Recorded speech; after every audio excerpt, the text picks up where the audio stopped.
नमस्कार दोस्तों, स्वागत है आपका अनुपम आईएएस अकेडमी में। इससे पहले की वीडियो में हमने ये देख लिया था कि यूपी पीसीएस के और यूपीएससी के प्रीलिम्स में मोटा-मोटा एग्जाम में आता क्या है। इसलिए हमने ज़्यादा फोकस करके बताया था यूपी पीसीएस पीएससी को। यूपी पीसीएस के एग्जामिनेशन में आता क्या है। ठीक, हमने वो सारे टॉपिक्स डिस्कशन कर लिए कि कौन-कौन से टॉपिक आते हैं यूपी पीसीएस के एग्जामिनेशन में, स्पेशली प्री के एग्जामिनेशन।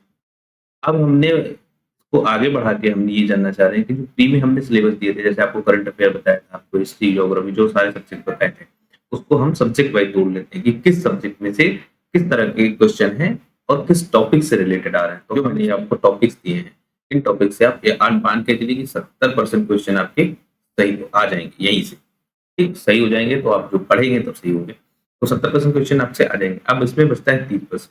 30% में आपको गारंटी के साथ कह सकता हूँ 10% लगभग क्वेश्चन ऐसे आते हैं, बच्चे समझ ही नहीं पाते कि करंट अफेयर ये आया कहाँ से, है ना? फिर वो किसी एक मैगज़ीन में, किसी एक रिपोर्ट में जाके दिखता है, तो फिर उनको बताते हैं देखो इस वाली मैगज़ीन को आपने, इस वाली रिपोर्ट को आपने छोड़ दिया है। इस वजह से आप करंट अफेयर के इस एक क्वेश्चन को मिस कर गए। ऐसा मैं आपको कह रहा हूँ कि ऐसा 10% का मान के चलिए, अब 3 से 4 क्वेश्चन ऐसे आएँगे जिनके पीछे आपको भागने की ज़रूरत नहीं है, क्योंकि अगर आप 3 से 4 क्वेश्चन के पीछे भागेंगे, आप चाहेंगे ये 3-4 क्वेश्चन ये भी सही हो जाएँ, है ना? आप 70% को छोड़ के 100% के पीछे भागने लगेंगे और ये 3-4 क्वेश्चन को सही करने के चक्कर में आपको बहुत सारा क्या होगा, आपके पास रिसोर्स हो जाएगा, है ना? जिसको आपको कवर करना पड़ेगा। और अगर आप इस रिसोर्स के पीछे भागेंगे, आपका क्या, इससे क्या हो जाएगा, आपका टाइम चला जाएगा। और फिर आपका क्या हो जाएगा, आपके जीएस में ना, ये जीएस में ये 3-4 क्वेश्चन की ट्रेंड जो आपको करंट अफेयर में लग रहा है, जीएस में आपको कम से कम 5 से 7 क्वेश्चन का ट्रेंड देगा, इसी टाइमिंग में, है ना?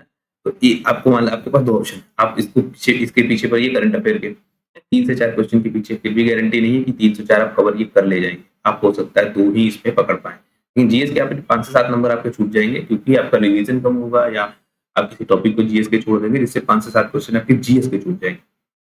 तो आपको करना क्या है? आपको इस 70% के लिए ही लड़ना है ना? 70% आप इन टॉपिक से कवर कर लेंगे। उसके बाद आप जब डिटेल में थोड़ा-सा पढ़ेंगे, या फिर आप, मैं कह दूँ कि अगर आप मंथली करंट अफेयर पढ़ रहे हैं, तो उसके बाद भी आपका क्या होगा, 15 से 20% वहाँ से भी कवर हो जाएगा।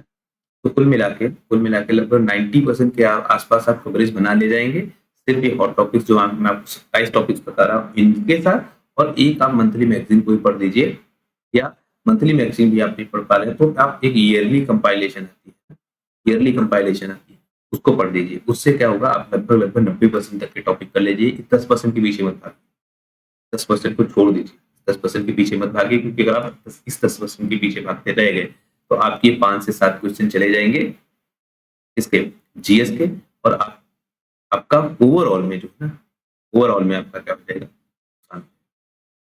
क्योंकि आपको ये बात समझनी पड़ेगी, आप करंट अफेयर से नहीं पास होंगे, आप जीएस से नहीं पास होंगे, है ना? आप ओवरऑल से पास होंगे।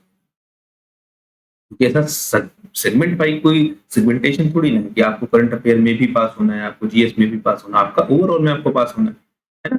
ओवरऑल में आपके नंबर आते हैं, तो आप कम पढ़ के ओवरऑल में ज़्यादा नंबर जहाँ से उठा पाते हैं, आप उन टॉपिक्स को पढ़िए, ठीक है? तो अब हम क्या करेंगे, सब इस इस वीडियो में हम क्या करेंगे, करंट अफेयर को हम इस वीडियो में कवर करेंगे, और करंट अफेयर में भी हम टॉपिक्स को कवर कर लेंगे। किस टॉपिक से किस तरह के सवाल आ, ठीक है? पढ़ना है। ये सबसे पहला टॉपिक एक हो गया करंट अफेयर। सबसे ज़्यादा क्वेश्चन आ रहे हैं। ठीक, कितने क्वेश्चन आ रहे हैं? 30 से 35 क्वेश्चन आ रहे हैं। हम इसको टारगेट कर लेंगे। ये 30 से 35 क्वेश्चन में हम कम से कम 20 क्वेश्चन तो हर हालत में लेके आएँगे। इससे 20 क्वेश्चन हम बनाएँगे।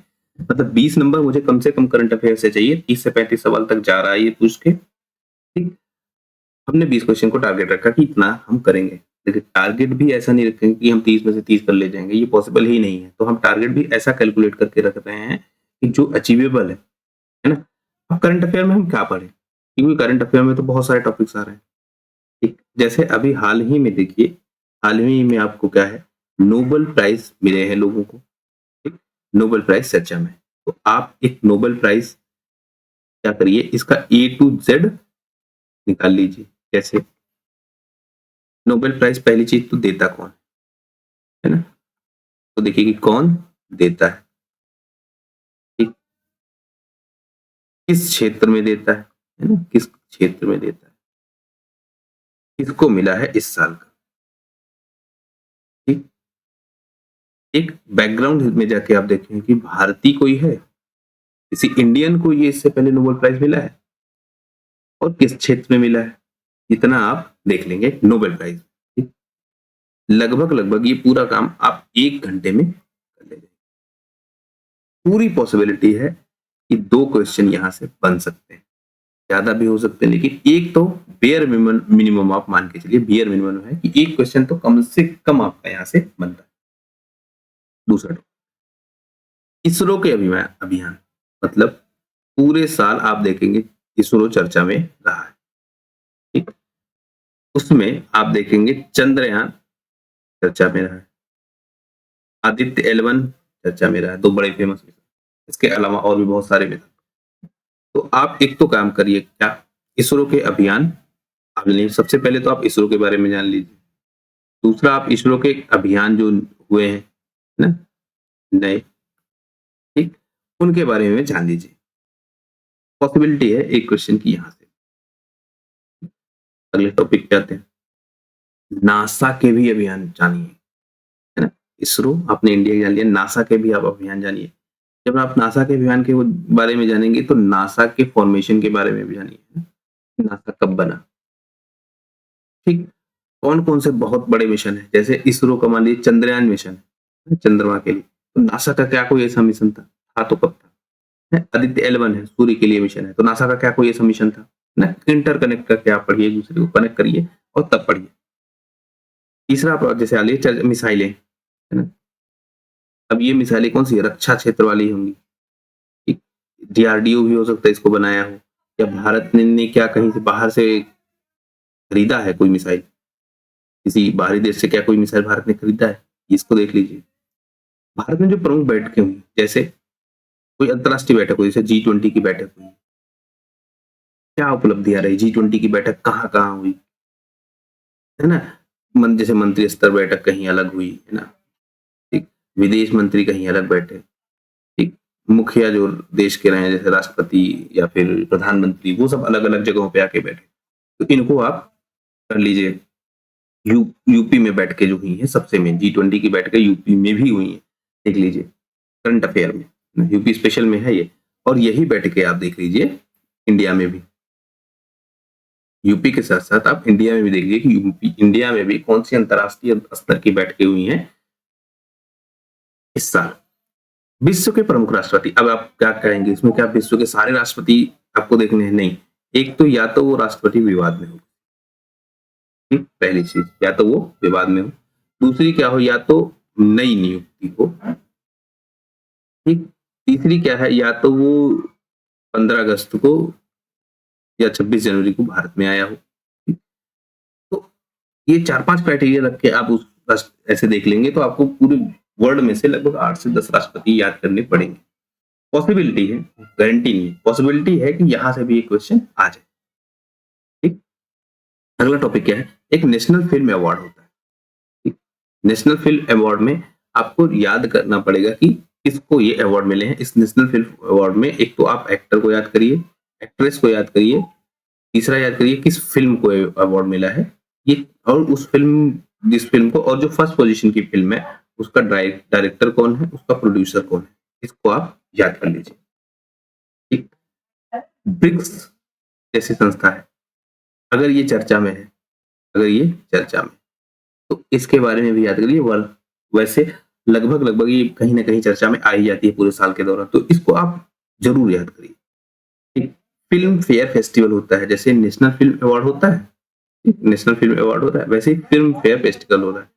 इन दोनों में आप कंपैरिजन भी कर लीजिए। क्या कभी कभी क्या होगा कि कोई पिक्चर को, किसी मूवी को यहाँ पे फर्स्ट पोजीशन मिली होगी, हो सकता है उसको यहाँ पे ना मिले, उसको सेकंड मिली हो। ठीक, तो कंफ्यूजन हो जाएगा कि इसको यहाँ पे अवार्ड मिला, इसको यहाँ पे अवार्ड मिला, आपको घुमा देगा, नाम आपको देगा फिल्म फेयर वाले, पूछेगा आपसे नेशनल फिल्म अवार्ड, तो आप कंफ्यूज हो जाएंगे। ठीक, तो इन दोनों को एक साथ पढ़िए जब भी पढ़िए। और फेमस जो प्रमुख पुरस्कार है, जैसे कौन से, जैसे मान लिया आपको भारत रत्न है ना, पद्म भूषण है, पद्म विभूषण है, तो इन सारे पुरस्कार के प्राप्तकर्ता कौन है और उनको किस क्षेत्र में लिया गया है, तीसरा, अगर उन्होंने कोई किताब लिखी है और वो किताब बहुत फेमस है, उन्होंने किसी फेमस, ज़ाहिर-सी बात है किसी फेमस किताब के लिए तभी उनको दिया जाएगा, तो उनके द्वारा लिखी गई कुछ किताबों को आप पढ़ लीजिए। कभी-कभी क्या है किताबें पूछता है कि इन्होंने कौन-सी पुस्तक लिखी है या पुस्तक के रचयिता कौन है, इसके लेखक कौन है। तो जिन व्यक्तियों को भारत रत्न, पद्म भूषण, पद्म विभूषण मिल रहा है, अगर वो लेखक हैं, तो उनकी किताबों को ज़रूर आप देख लीजिए। दूसरे अगर वो समाज सेवी हैं, मैं आपको देखेंगे समाज सेवी हैं, तो उनकी कोई संस्था हो सकता है, उस संस्था के बारे में भी आप पढ़ लीजिए। अगला टॉपिक आता है कि ऐतिहासिक स्तर कुछ बहुत चर्चा में रहेंगे, है ना? कुछ हो सकता है नई खोज हो, इसकी वजह से चर्चा में रहेंगे। ठीक, जैसे आप देखेंगे क्या जम्मू का एरिया चर्चा में रहा था, या आप देखेंगे कि किसी क्षेत्र पे कोई खनिज मिल जाता है और वो एरिया चर्चा में आया, तो क्या करता है घुमा के ये पीछे चला जाता है, फिर आपसे उस एरिया का इतिहास पूछ लेगा कि जरा बताओ इतिहास क्या है। ठीक, तो उस चीज को ध्यान रखें, तो चर्चा में जो ऐतिहासिक स्थल है उनको आप देख लीजिए। दूसरा देखिए यूपी की योजना है, स्कीम्स आप यूपी की पढ़ लीजिए, स्पेशली उस स्कीम को जरूर पढ़िए जो यूपी सरकार अपने बजट में बताए और बजट में इसका बखान करे। सिंपल सी बात, यूपी सरकार बजट में अपने बताए और बजट में भी उस योजना को ये बताए कि ये योजना किस लिए अच्छी है, तो उस योजना को बिल्कुल डिटेल में जाके आप पढ़ लीजिए। ठीक, प्लस यूपी की जो सामान्य योजनाएं हैं उनको आप भी पढ़िए, लेकिन बजट में जो योजनाएं देती है उन योजनाओं को बहुत ध्यान से पढ़िए। ठीक है, अगली बात, जो वैश्विक नियुक्तियां हुई हैं, ठीक, वैश्विक नियुक्तियां हुई और अगर गलती से भी उसमें कोई भर्ती, तो एकदम बिल्कुल आपके कान खड़े हो जाने चाहिए कि इसको नहीं छोड़ना है। ठीक? दूसरा, जो वैश्विक संस्थाएं हैं जैसे आपकी आईएमएफ हो गया, ठीक है, वर्ल्ड बैंक हो गया, डब्ल्यूटीओ हो गया, अंतरराष्ट्रीय स्तर पर संस्थाएं, यूएन की जैसे कोई विशेष संस्था है, यूएन की संस्थाएं सारी आप, तो इन पे आप बिल्कुल ध्यान दीजिए कि अगर पहली चीज तो अगर कोई भारतीय नियुक्त हो जा रहा है तब तो आपके लिए ज्यादा इंपॉर्टेंट होगा, बहुत ज्यादा इंपॉर्टेंट होगा। दूसरा, अगर कोई ट्रेंड चेंज हो रहा है, जैसे जैसे मान लीजिए कि किसी पोस्ट पे अमेरिकन ज्यादा रिक्रूट हो रहे थे, ठीक, पहली बार कोई अफ्रीकन रिक्रूट हो गया, ठीक, कोई पहली बार दक्षिण एशिया का रिक्रूट हो गया, या पूरे एशिया से कोई रिक्रूट हो गया, किसी महिला की नियुक्ति हो गई, ठीक, तो अब आपके लिए ये बहुत ज्यादा इंपॉर्टेंट हो जाएगा, वहां से सवाल बनने की पूरी प्रोबेबिलिटी है। नॉर्मल सिनेरियो में अगर रिक्रूटमेंट हो रहा है तो हो सकता है सवाल ना भी बने, लेकिन अगर कोई पैटर्न में चेंज हो गया, कोई अफ्रीकन नियुक्त, कोई भारतीय नियुक्त, कोई महिला नियुक्त, तो तब सवाल बनने की संभावना और ज्यादा बढ़ जाती है। तो अगर ऐसा चेंज आपको मिलता है तो बिल्कुल अलर्ट हो जाइए। कुंभ को लेकर सवाल आपसे पूछा जाता है। कुंभ को मैंने इसलिए देखा क्योंकि जब जब कुंभ हुआ है तब तब कुंभ के बारे में घुमा फिरा के सवाल इसने पूछ लिया है, और स्पेशली सबसे ज्यादा ये पूछा कि भैया ये चारों कुंभ होते कब कब है, इस बात को जरा आप बता दीजिए, 4 कुंभ हो रहे कब कब होते हैं। तो इस चीज को और लेके ये बार बार आपसे सवाल पूछ रहा है, यहाँ भी आप ध्यान रखिएगा। अगला है कि ऑस्कर, और अगर गलती से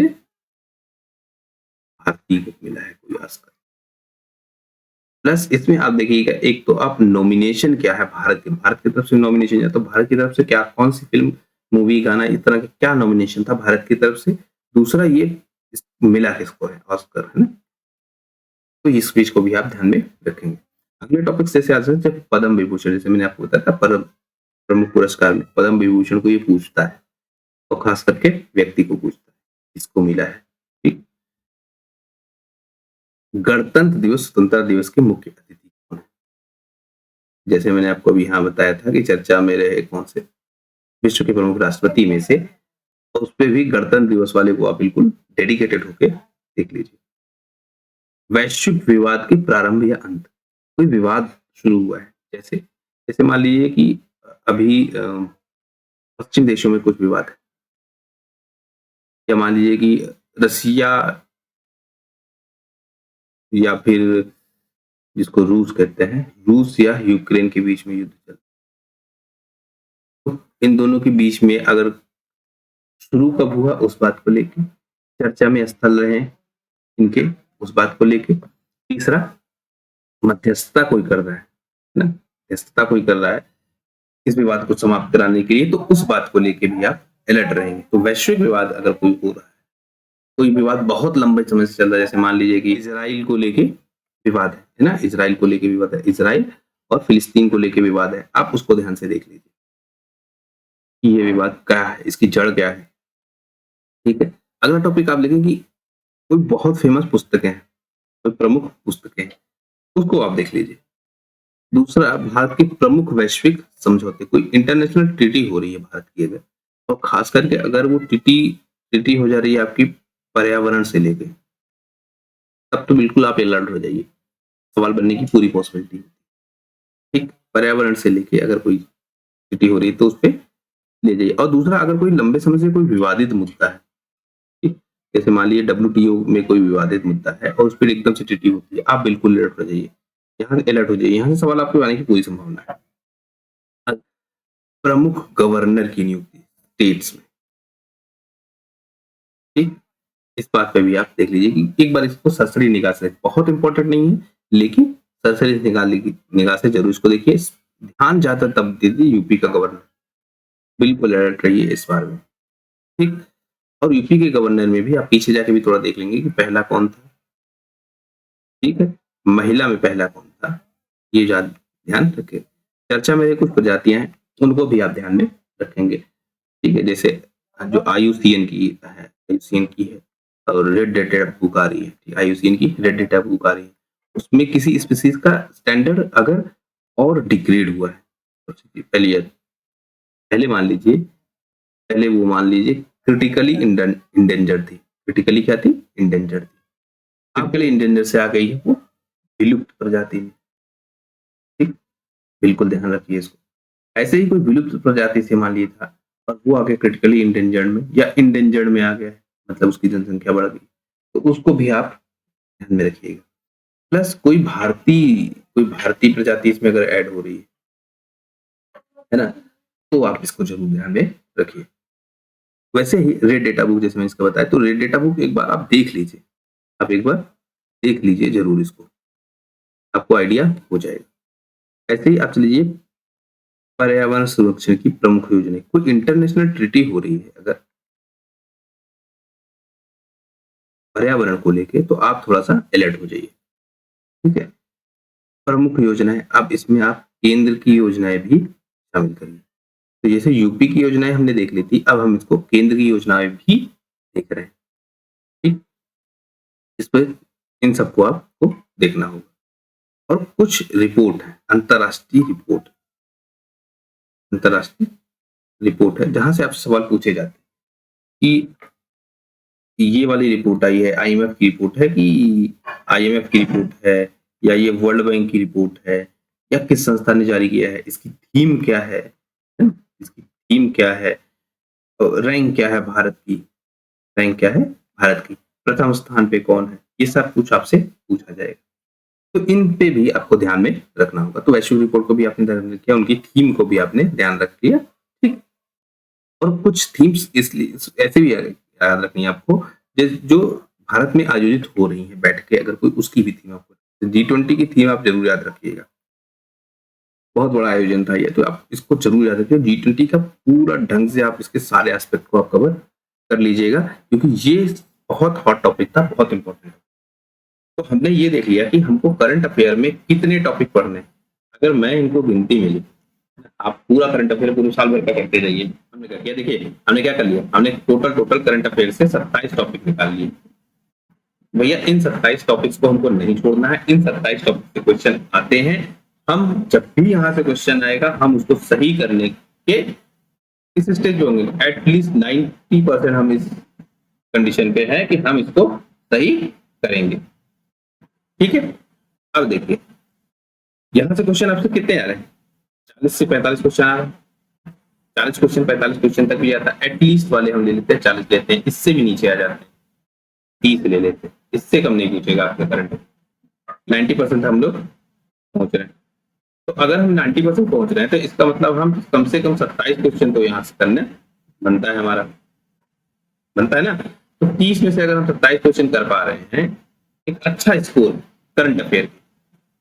ठीक है, यहां तक हम लोगों ने समझ लिया।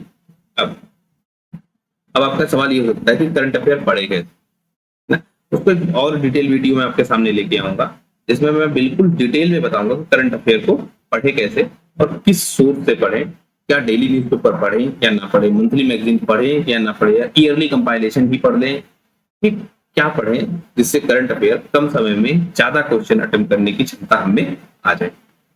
ठीक है, तो कुल मिला के हमने इस वीडियो में देख लिया कि हम करंट अफेयर से कौन कौन से टॉपिक पढ़ने हैं। हमने क्या किया, हमने करंट अफेयर के टॉपिक डिस्कस कर लिए, और उन टॉपिक में भी हमने क्या किया, हॉट टॉपिक डिस्कस कर लिए। हॉट टॉपिक में भी हमने क्या किया, 27 टॉपिक डिस्कस कर लिए। हमको इन 27 टॉपिक पे ज्यादा फोकस रहना है। ठीक है, कि उसके अलावा के बाकी सब्जेक्ट ऐसा नहीं हम छोड़ देंगे, बाकी सब्जेक्ट मतलब करंट अफेयर के ही बाकी टॉपिक्स हम छोड़ देंगे, ऐसा नहीं है। हम क्या करेंगे, एक जनरल अप्रोच भी लेके चलेंगे, है ना, जिससे हम करंट अफेयर के बाकी टॉपिक्स को कवर कर लें। लेकिन ये हमारे 27 हॉट टॉपिक है, इन टॉपिक्स में आने वाले क्वेश्चन पे हमको चाहिए 90% एक्यूरेसी, है ना, और जो बाकी जनरल अप्रोच वाले क्वेश्चन आएंगे, है ना, लगभग यहाँ पे 10% क्वेश्चन आप मान के जनरल अप्रोच वाले। इस 10% क्वेश्चन में भी हम क्या करेंगे, 70% तक हम कोशिश करेंगे कि 70% हम इसमें से भी सही कर ले जाए। मतलब 7 क्वेश्चन हम इधर से सही कर ले जाएंगे, 27 क्वेश्चन इधर से टारगेट है, तो हमारा अच्छा खासा एक नंबर बन जाता है करंट अफेयर में। इससे ज्यादा करंट अफेयर में स्कोर कोई कर भी नहीं पाएगा, बहुत मुश्किल हो जाएगा। और सिर्फ करंट अफेयर आप स्कोर करने जाएंगे तो जीएस के नंबर आपके चले जाएंगे, ये बात तो बिल्कुल तय है। तो जुड़े रहिए आप लोग इस चैनल के साथ, मेरे इस चैनल को आप अपने दोस्तों के साथ शेयर करिए, और जिससे हम ज्यादा से ज्यादा लोगों तक अपनी पहुंच बना सके। और जितने भी कम्पिटिटिव एग्जाम है, स्पेशली टारगेट हम लोग कर रहे हैं सिविल सर्विसेज एग्जामिनेशन, जिसमें हम लोग यूपी पीसीएस के एग्जामिनेशन को टारगेट कर रहे हैं, यूपीएससी के एग्जामिनेशन को टारगेट कर रहे हैं। लेकिन जब हम करंट अफेयर की सीरीज चलाएंगे ना, तो करंट अफेयर की सीरीज में भी आप देखेंगे कि यही इसी तरह के क्वेश्चन आते हैं आपके वनडे एग्जामिनेशन में भी। इसी तरह के क्वेश्चन आते हैं, जो वनडे एग्जामिनेशन वाले लोग भी हैं, आप भरोसा करिए आपके टॉपिक भी नहीं छूटेंगे, क्योंकि हम फैक्ट भी पढ़ेंगे और फैक्ट के साथ हम एनालिसिस भी करेंगे, है ना, फैक्ट भी पढ़ेंगे, एनालिसिस भी करेंगे, जिससे चाहे वो फैक्ट वाला एग्जामिनेशन हो, चाहे वनडे एग्जामिनेशन हो, चाहे एनालिसिस वाला एग्जामिनेशन हो, चाहे जिस तरह का एग्जामिनेशन हो, आप हर तरह से क्वेश्चन अटेम्प्ट कर पाएंगे। 100% की गारंटी मैं लेता नहीं हूँ, 100% की गारंटी अगर आपसे कोई ले भी रहा है तो आप समझ लीजिए आपसे झूठ बोल रहे हैं, 100% होगा ही नहीं। 85, 90% के आसपास के क्वेश्चन यहाँ से आ जाने चाहिए करंट अफेयर के। उस चीज की तैयारी को लेके हम लोग आगे बढ़ेंगे। ठीक है, तो आप सबका बहुत बहुत धन्यवाद हमसे जुड़ने के लिए।